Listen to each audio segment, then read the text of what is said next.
Hey guys, இன்னைக்கு நான் உங்ககிட்ட எதை பத்தி பேச வந்திருக்கேன் அப்படின்னா, டைம் அப்படின்ற ஒரு விஷயத்த பத்தி தான் பேச வந்திருக்கேன். நம்ம ஹியூமன்ஸ் எல்லாருமே சின்ன வயசுலேருந்து டைம் அப்படின்ற அந்த பவுண்டரிக்குள்ளேயே தான் இருக்கோம்.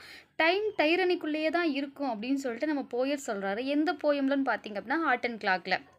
இதில போயட் என்ன நினைப்பாருன்னா, எல்லாருமே ஹியூமன்ஸ் டிக் டாக் அப்படின்ற கிளாக்கோட சவுண்டுக்கு தான் அடிக்ட்டா இருக்காங்க. நம்ம அப்படி இருக்கக்கூடாது அப்படின்னு சொல்லிட்டு அவங்க ஃபுல்லா போயம்ஸ்ல ஃபோக்கஸ் பண்ண ஆரம்பிப்பாங்க.